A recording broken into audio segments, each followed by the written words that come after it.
Assalamualaikum warahmatullahi wabarakatuh. Saya Faiz Putra Utama dari kelas 82 nomor absen 12. Di sini saya akan mempresentasikan tentang perubahan masyarakat Indonesia pada masa penjajahan dan tumbuhnya semangat kebangsaan. Kedatangan bangsa-bangsa barat ke Indonesia. Keunggulan Indonesia menarik kehadiran bangsa-bangsa Eropa untuk datang dan menjajah Indonesia. Latar belakang terjadinya penjajahan antara lain mencari rempah-rempah. Kondisi tanah dan iklim Indonesia memungkinkan tumbuhnya rempah-rempah yang sangat dicari oleh bangsa Eropa.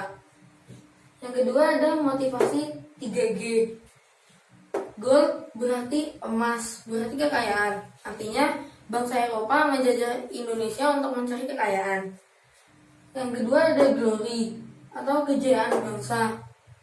Mereka ingin membuktikan bahwa mereka adalah bangsa yang unggul dengan memiliki negara jajahan. Yang ketiga ada gospel atau penyebaran agama. Mereka memiliki misi untuk menyebarkan agama Kristen ke negara-negara di Asia, Afrika, dan Amerika Latin. Yang ketiga ada revolusi industri. Pada zaman revolusi industri ditemukan banyak mesin-mesin baru. Mereka membutuhkan bahan baku untuk membuat bermacam-macam barang yang bahan bakunya dapat ditemukan di negara-negara jajahan. Hasil produksinya mereka jual ke seluruh dunia, termasuk di negara-negara jajahan. Demikianlah latar belakang terjadinya penjajahan di Indonesia oleh bangsa Eropa. Selanjutnya, saya akan menjelaskan tentang proses dan reaksi bangsa Indonesia terhadap kedatangan bangsa Barat ke Indonesia. Pertama, proses awal kedatangan bangsa Barat diawali oleh Portugis yang bermaksud datang ke India, namun mereka gagal. Lalu Portugis mengadakan pelayaran kembali dan sampai di Malaka pada tahun 1511. Lalu mereka juga berlayar ke Maluku pada tahun 1512 untuk mengadakan hubungan dagang dan mencari rempah-rempah. Lalu orang-orang Inggris datang dan membuat persekutuan dagang EIC atau East Indian Company. Tetapi mereka terdesak Belanda dan akhirnya menyingkir ke India. Lalu Belanda pun datang dan membentuk Perserikatan Dagang VOC. Yang kedua, reaksi bangsa Indonesia. Semula rakyat Indonesia menerima dengan baik kedatangan bangsa-bangsa Barat ke Indonesia dan terjadilah hubungan dagang. Tetapi lama-kelamaan bangsa Barat melihat kelemahan rakyat Indonesia, yaitu mereka masih bodoh dan lugu. Akhirnya mereka pun berubah pikiran untuk menguasai dan menjajah Indonesia. Akhirnya mereka pun mendapatkan perlawanan dan penentangan dari rakyat Indonesia. Selanjutnya, saya akan menjelaskan tentang kondisi masyarakat Indonesia di masa penjajahan. Pengaruh monopoli dalam perdagangan. Semula VOC hanya berdagang biasa, namun lama-kelamaan mereka meminta keistimewaan hak dagang, sampai akhirnya mereka menguasai pasar atau memonopoli perdagangan dengan cara melakukan perjanjian dengan kerajaan-kerajaan di Indonesia yang mengharuskan rakyat untuk menjual hasil pertaniannya ke VOC. Selain itu, Belanda juga melakukan politik adu domba atau divide et impera dengan cara mengadu domba rakyat sehingga rakyat menjadi saling bermusuhan. Belanda mendukung salah satu pihak. Setelah pihak yang didukung Belanda menang, Belanda akan meminta balas jasa berupa monopoli lahan atau daerah. Akibatnya, rakyat terpaksa menjual hasil pertaniannya ke VOC. Selanjutnya, saya akan menjelaskan tentang pengaruh kebijakan kerja paksa. Pada masa pemerintahan Gubernur Jenderal Herman Willem Daendels yang berlangsung pada tahun 1808 sampai 1811, rakyat dipaksa untuk membangun jalan dari Anyer di Banten sampai ke Panahukan di Jawa Timur yang memiliki panjang 1000 km lebih. Jalan tersebut digunakan untuk kepentingan militer pemerintah kolonial, transportasi pemerintah, pengangkutan hasil bumi, dan penghubung kota-kota penting di Jawa yang banyak menghasilkan tanaman ekspor. Selama pembangunan jalan tersebut, rakyat tidak digaji dan tidak menerima makanan yang layak, sehingga ribuan rakyat meninggal. Selanjutnya saya akan menjelaskan tentang pengaruh sistem sewa tanah. Pada masa ini, Indonesia berada di bawah kekuasaan Inggris karena Belanda mengalami kekalahan terhadap Prancis sehingga Raja Belanda melarikan diri ke Inggris dan menyerahkan Indonesia kepada Inggris. Di bawah kekuasaan Letnan Gubernur Thomas Stamford Raffles, diberlakukanlah sistem sewa tanah yang berisi: 1. Petani harus membayar sewa tanah meskipun tanah itu milik sendiri. 2. Harga sewa tanah tergantung kondisi tanah. Lalu yang ketiga, pembayaran sewa tanah dilakukan secara tunai. Lalu yang keempat, bagi yang tidak memiliki tanah akan dikenakan pajak kepala. Walaupun kebijakan ini lebih ringan dari tanah paksa, tetapi kebijakan ini tetap memberatkan bagi rakyat karena lebih banyak untuk kepentingan menjajah daripada untuk kepentingan rakyat. Meski begitu, sistem ini memiliki banyak kelemahan, yaitu: 1. Sulit menentukan besarnya pajak. Yang kedua, sulit menentukan tingkat kesuburan tanah. Yang ketiga, ada keterbatasan pegawai. Lalu yang keempat, rakyat belum mengenal sistem uang. Karena itulah, sistem ini tidak berhasil. Sekarang saya akan menjelaskan tentang pengaruh sistem tanah paksa. Pada tahun 1830, Gubernur Jenderal Johannes van den Bosch memberlakukan kebijakan tanah paksa. Hal ini dikarenakan Belanda mengalami kesulitan keuangan akibat perang, terutama perang Diponegoro dan perang Belgia. Ternyata kebijakan ini sangat memberatkan rakyat karena kebijakan ini tidak sesuai aturan. Misalnya, seperlima tanah wajib ditanami, tetapi yang wajib ditanami ternyata sampai setengahnya. Kelebihan panen wajib tidak dibayar. Lalu waktu kerja wajib tidak diberikan imbalan yang memadai. Lalu tanah yang wajib ditanami tetap dipajaki. Akibat sistem ini, rakyat banyak mati kelaparan dan kurang gizi. Akhirnya sistem ini banyak diprotes orang, termasuk orang Belanda sendiri, seperti Baron van Hove, Edward Dosdeke, dan El Vitalis. Sekarang saya akan menjelaskan tentang perlawanan terhadap kolonialisme dan imperialisme. Banyak perlawanan yang dilakukan oleh rakyat Indonesia dari berbagai daerah, yaitu perlawanan terhadap persekutuan dagang, antara lain Sultan Bahabullah mengusir Portugis dari Ternate. Hal ini disebabkan Portugis yang mengadu domba kerajaan Ternate dan kerajaan Tidore. Lalu Portugis menghalangi perdagangan antara Banda dan Tidore.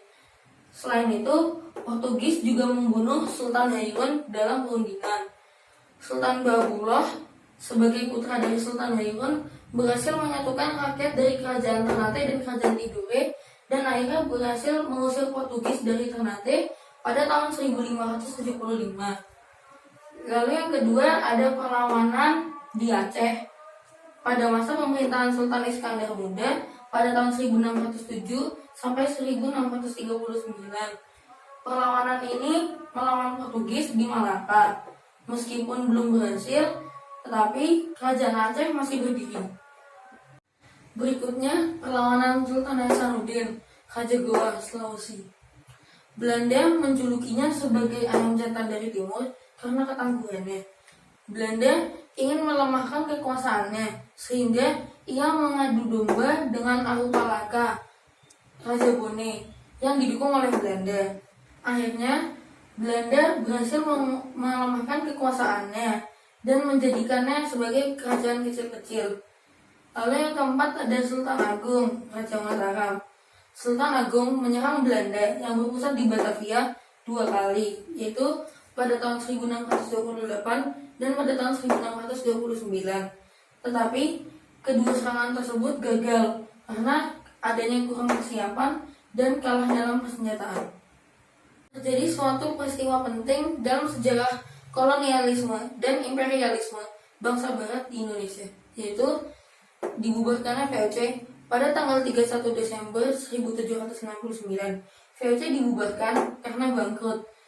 Jadi, semua hutang piutang VOC diserahkan kepada pemerintah Hindia Belanda.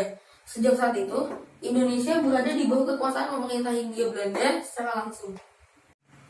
Setelah VOC bangkrut, Indonesia berada di bawah kekuasaan Hindia Belanda.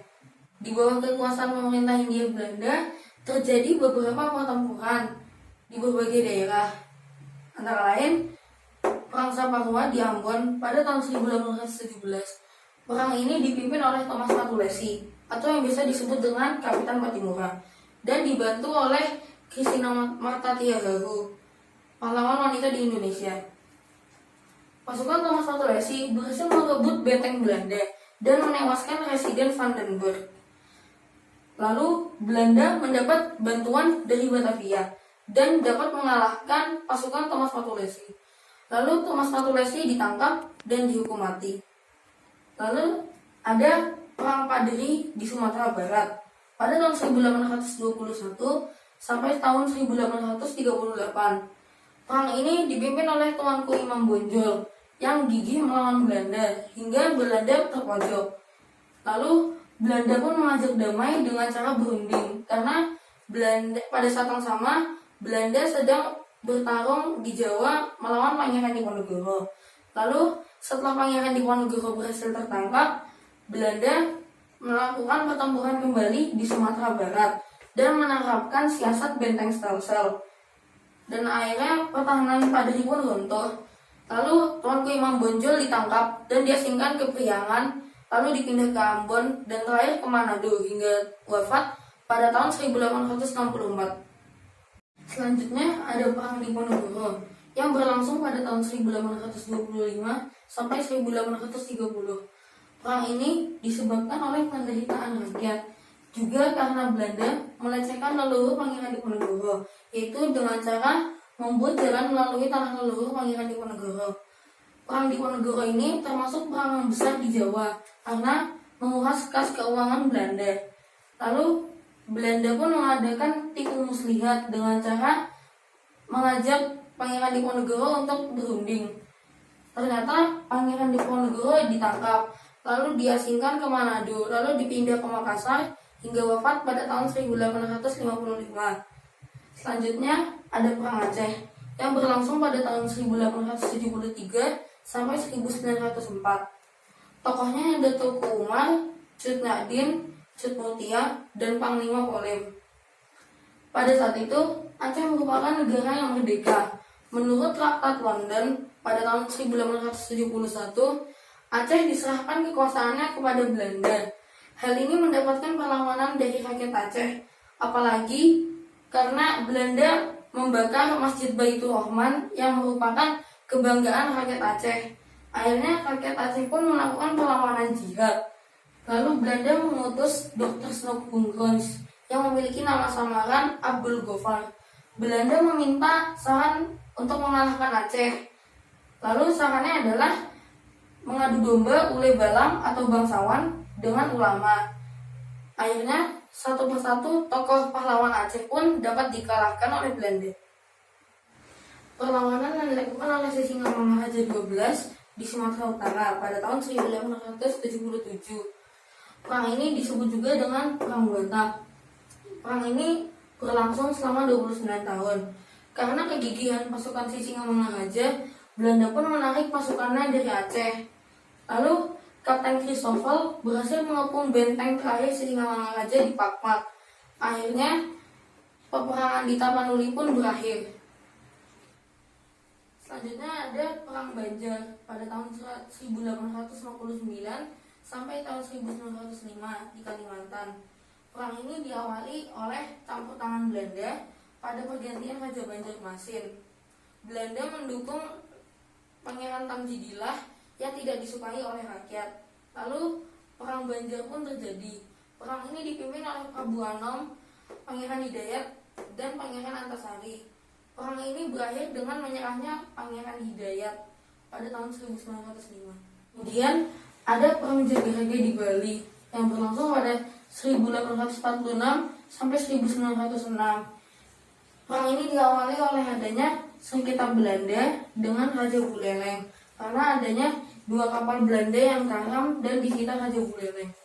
Sesuai Hartawan Karam, jika ada kapal yang karam di wilayah tersebut, maka hak kapal tersebut menjadi hak wilayah tersebut. Namun Belanda memprotesnya dan akhirnya terjadilah Perang Jagaraga. Karena rakyat Bali menyerang Belanda secara habis-habisan, maka Perang Jagaraga ini disebut juga dengan Puputan Jagaraga. Sekarang saya akan menjelaskan tentang latar belakang munculnya nasionalisme di Indonesia. ada dua faktor yang melatar belakangi munculnya nasionalisme di Indonesia, yaitu faktor internal atau faktor dari dalam dan faktor eksternal atau faktor dari luar. Faktor internal ada satu, perluasan pendidikan. Pada tahun 1901, Belanda mengadakan politik etis atau politik balas budi. Akibatnya banyak masyarakat Indonesia yang bisa sekolah tinggi, sehingga muncul banyak tokoh pergerakan nasional di Indonesia. Lalu yang kedua ada kegagalan perjuangan daerah, karena selama ini rakyat berjuang bersifat kedaerahan. Lalu yang ketiga ada rasa senasib sepenanggungan, yaitu rakyat mengalami penderitaan yang sama di setiap daerah. Lalu yang keempat ada berkembangnya organisasi. Contohnya adalah organisasi etnis, organisasi agama, dan organisasi daerah. Lalu yang kelima ada berkembangnya paham baru. Contohnya adalah paham nasionalisme, liberalisme, demokrasi, dan sosialisme. Lalu ada juga faktor eksternal atau faktor dari luar, yaitu kemenangan Jepang atas Rusia pada tahun 1905. Akibatnya perang ini menginspirasi bahwa bangsa Asia dapat mengalahkan bangsa Barat. Lalu yang kedua ada berkembangnya nasionalisme di berbagai negara. Contohnya di India dengan tokohnya Mahatma Gandhi dan Muhammad Ali Jinnah. Lalu di Tiongkok ada Dr. Sun Yat-sen. Lalu di Filipina ada Jose Rizal. Kali ini saya akan menjelaskan tentang organisasi pergerakan nasional. Pertama ada Budi Utomo yang didirikan pada 20 Mei 1908. Organisasi ini dibentuk oleh mahasiswa yang bersekolah di Sekolah Kedokteran Stovia yang bertempat di Batavia yang diketuai oleh Dr. Sutomo. Tujuan organisasi ini adalah memajukan pendidikan rakyat. Yang kedua ada Sarekat Islam yang didirikan pada tahun 1911 yang didirikan oleh pedagang di Solo. Tujuannya adalah untuk melindungi kepentingan pedagang pribumi. Organisasi ini didirikan oleh Kiai Haji Samanhudi dan Tirto Adi Suryo. Lalu yang ketiga ada Indi Supartij yang didirikan pada tahun 1912. Organisasi ini merupakan organisasi partai politik pertama di Indonesia. Tujuannya adalah untuk membangun semangat nasionalisme yang didirikan oleh 3 serangkai, yaitu Ernest Rusdeker, Suwardi Suryaningrat atau Ki Hajar Dewantara, dan Dr. Cipto Mangunkusumo. Lalu yang keempat ada Perhimpunan Indonesia yang didirikan pada 1908 dengan nama Indische Vereniging. Lalu pada tahun 1922 berganti nama menjadi Perhimpunan Indonesia.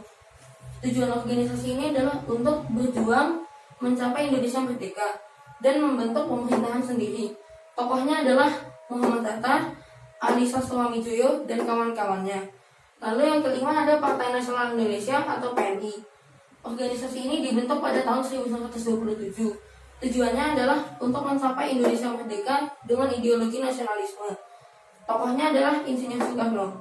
Organisasi ini membahayakan pemerintahan Belanda, sehingga tokohnya ditangkap dan organisasi ini dibubarkan oleh Belanda. Selanjutnya saya akan menjelaskan tentang pergerakan nasional pada masa pendudukan Jepang. Yang pertama ada proses masuknya Jepang ke Indonesia.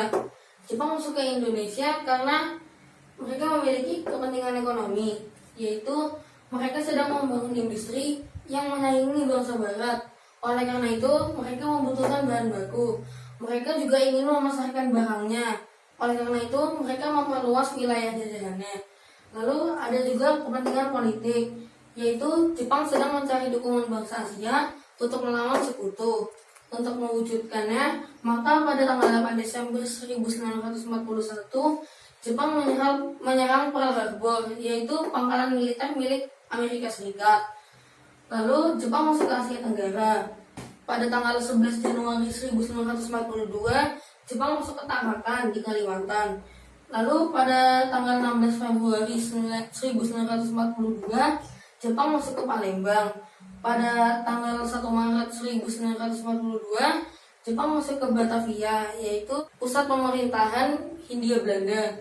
Lalu pada tanggal 8 Maret 1942, Belanda menyerah tanpa syarat kepada Jepang di Kalijati, Subang. Sejak saat itu, Indonesia dikuasai oleh Jepang. Selanjutnya ada kebijakan pemerintah militer Jepang. Jepang membentuk organisasi-organisasi sosial. Di antaranya adalah 3A, yang merupakan kepanjangan dari Jepang Cahaya Asia, Jepang Pelindung Asia, dan Jepang Pemimpin Asia. Propaganda ini ditujukan untuk meraih simpati rakyat. Lalu ada juga Putra atau Pusat Tenaga Rakyat. Organisasi ini digunakan untuk meraih simpati dari tokoh pergerakan. Lalu yang ketiga ada Jawa Hokokai yang digunakan untuk menggalang dukungan dari rakyat yang rela berkorban. Lalu keempat ada Masyumi atau Majelis Syuro Muslimin Indonesia. Tujuannya adalah untuk menarik simpati orang Islam. Lalu ada juga Jepang membentuk organisasi semi militer, yaitu ada Shinrandan yang digunakan untuk menaungi para muda. Lalu ada juga Fujinka yang digunakan untuk menaungi kaum wanita. Ada Keigodan, yaitu para pembantu polisi, dan ada Heigo, yaitu prajurit pembantu. Dan yang terakhir ada PETA atau kepanjangan dari Pembela Tanah Air.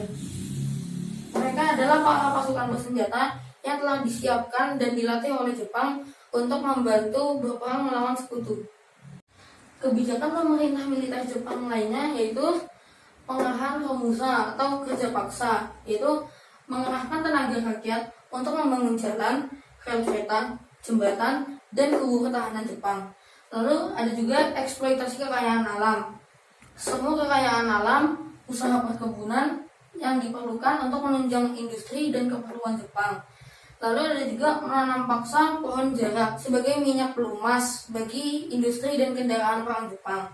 Ada juga pengangkutan hasil bumi atau tanaman untuk keperluan Jepang. Selanjutnya ada sikap kaum pergerakan pada masa penjajahan Jepang. Yang pertama ada memanfaatkan organisasi-organisasi buatan Jepang.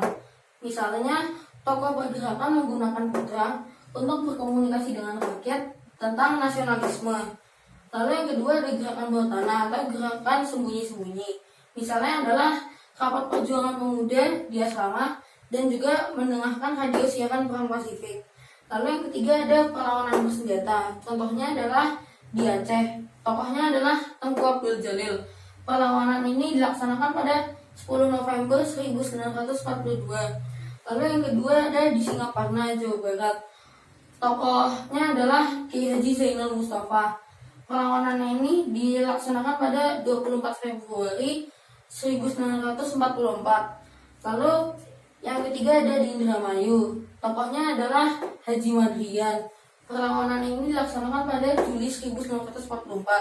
Dan yang terakhir ada di Blitar, Jawa Timur. Tokohnya adalah Supriyadi sebagai pemimpin dari PETA. Perlawanan ini dilaksanakan pada 14 Februari 1945. Perlawanan ini merupakan perlawanan terbesar rakyat pada masa pendudukan Jepang. Sekarang saya akan menjelaskan tentang perubahan masyarakat Indonesia pada masa penjajahan. Perubahan pada masa kolonialisme Barat, yaitu perluasan penggunaan lahan. Banyak hutan yang dibuka dan dijadikan perkebunan dan pertanian. Lalu yang kedua ada persebaran penduduk dan urbanisasi. Banyak orang Jawa yang dikirim untuk ikut transmigrasi untuk membuka hutan dan dijadikan lahan. Lalu muncul juga industri, di mana sekarang banyak orang yang kerja di pabrik. Lalu tumbuh kota-kota baru. Yang ketiga ada pengenalan tanaman baru. Tanaman baru ini dikembangkan dan diekspor. Lalu yang keempat ada penemuan tambang-tambang seperti minyak bumi, batu bara, dan logam. Lalu yang kelima ada transportasi dan komunikasi. Banyak dibangun jalan, rel kereta, dan jaringan telepon. Lalu yang keenam ada perkembangan kegiatan ekonomi. Muncul teknologi pertanian, tumbuh jenis pekerjaan baru, dan kegiatan ekspor impor. Lalu yang ketujuh ada mengenal uang. Pada masa kolonialisme Barat, banyak rakyat Indonesia yang mulai mengenal uang sebagai alat pembayaran. Lalu yang kedelapan ada perubahan aspek pendidikan. Zaman dulu, pendidikan di Indonesia hanyalah pesantren. Tetapi pada masa kolonial Barat, pendidikan tersebut dikelola oleh negeri, swasta, bahkan sampai jenjang universitas. Lalu yang kesembilan ada perubahan aspek politik. Pada masa lalu, Indonesia mempunyai sistem berupa kerajaan. Lalu pada masa kolonial Barat, dikenalkan sistem pemerintahan baru. Ada jabatan gubernur, bupati, presiden, dan lain-lain. Lalu yang ke-10 ada perubahan aspek budaya. Banyak dikenalkan seni bangunan Eropa, cara berpakaian orang Barat, bahasa, terutama bahasa Belanda, dan penyebaran agama Kristen. Terakhir, saya akan membahas tentang perubahan pada masa pendudukan Jepang. Yang pertama ada perubahan aspek geografi. Pada masa penjajahan Jepang, terjadi eksploitasi alam. Semua kegiatan harus digunakan untuk membantu Jepang. Misalnya adalah menanam pohon jarak untuk pelumas mesin perang. Lalu ada juga migrasi manusia untuk membantu kerja paksa pengusaha. Ribuan rakyat dikirim ke berbagai negeri di Asia Tenggara untuk membantu perang melawan sekutu. Lalu yang kedua ada perubahan aspek ekonomi, yaitu putus hubungan dagang dengan dunia. Akhirnya ekonomi menurun. Lalu ada juga pembatasan ekspor, sehingga rakyat sulit mendapatkan bahan pakaian dan membuat karung goni sebagai pakaian mereka. Tetapi ternyata masih banyak kutu di karung goni tersebut. Lalu ada juga tingginya pajak dan wajib setor padi yang menyebabkan jatuh miskin dan angka kematian meninggi dan angka kriminalitas meninggi. Lalu yang ketiga ada perubahan aspek pendidikan. Pada masa penjajahan Jepang, pengajaran menurun dan jumlah sekolah juga menurun. Lalu diwajibkan menyanyikan lagu Kimigayo dan menghormati bendera Hinomaru. Dan yang keempat ada perubahan aspek politik, yaitu propaganda 3A untuk menarik simpati rakyat. Lalu gerakan politik dilarang oleh Jepang dan diawasi ketat oleh polisi Jepang. Dan organisasi politik yang ada diharuskan untuk mendukung Jepang. Dan yang terakhir, perubahan aspek budaya, yaitu diwajibkan menyanyikan lagu Kimigayo dan menghormati bendera Hinomaru. Juga ada penyebaran kepercayaan atau agama Shinto, yaitu menghormat dewa matahari.